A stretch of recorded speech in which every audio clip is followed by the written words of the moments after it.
All right. The emergent theory of learning. Learning is an emergent process. Emergentism is a theory that certain properties only occur at certain grains of complexity. E.g., salt has the property of saltiness, a property not shared by the explosive element sodium or the poisonous gas chlorine, the elements that make salt up. I argue that learning occurs when useful external inputs are mixed with internal factors working together to transcend each other in an ever expanding process of mental network growth. To understand my theory further, I will offer a summary of my past presentations on connectivism, Tolman's cognitive map theory, and triarchic learning. Then I will conclude assignment 4 with my own theory of emergent learning. Connectivism, cognitive maps, and triarchic learning theory. Connectivism is the thesis that knowledge is distributed across a network of connections, and therefore that learning consists in the ability to construct and traverse these networks. For Tolman, a cognitive map is an internal representation or an external element or feature or landmark. Sternberg defines intelligence as mental activity focusing on the purposive adaptation and selection and shaping of real-world events relevant to one's own life. Thus, intelligence is a constant process. Sternberg breaks down intelligence and thus the learning process, arguing that people have three types of intelligence: analytic, creative, and practical. Learning. For connectivist, learning is actionable knowledge that can reside outside of ourselves or within an organization or a database. For Tolman, learning occurs when individuals acquire numbers of cues or signals but that are added together in to an already existing map. Both theories focus on maximizing useful inputs in an immense network. Memory. In connectivism, memory consists of adaptive patterns of connectivity. The function of memory in connectivism is similar to the function of memory in triarchic learning, in triarchic theory of intelligence. Sternberg defines intelligence as mental activity focusing on purposive action. For Tolman, learning occurs when, as I've already stated earlier, when individuals acquire cues or signals and adding them to a cognitive map. Transfer.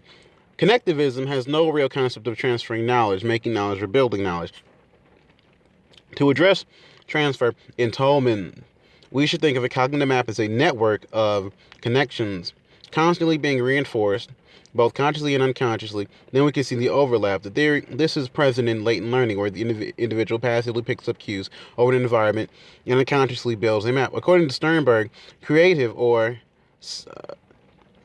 synthetic intelligence is the application of ideas from one problem to a new problem with novelty. When this process becomes automatic, it can free up brain reserves for coping with new ideas. Formal mapping. We assume the network in Siemens is describing a neural network. Therefore, the neural network can be thought of as a formal mapping of neural processes. The formal nature of the theory I have just proposed seems similar to Tolman's notion of behavior as molar, and I believe it is. We should think of the mind as a formal mapping of neural processes, and we do this by taking emergent properties into account. I argue that Tolman's theory of behavior as molar. Molar meaning an active behavior has distinctive properties all its own, distinct from physiological processes, should be thought of as a formal mapping of physical processes. Learning as emergence. The concept of mind as a formal mapping is essentially mind as an emergent property. This is something all the theories share. Sternberg argues that one needs to reinforce every individual sub-theory of intelligence in order to learn optimally. I believe that learning works best when fields become interdisciplinary, or rather when the interdisciplinary nature of all fields is highlighted. This is a way to fight the negatives of situated learning while extolling the positives of emergence in learning. We learn best when we generalize over domains. Instructional techniques. According to Lisa Wells, the early childhood curriculums generally are inherently interdisciplinary because children reflect upon important questions across disciplines.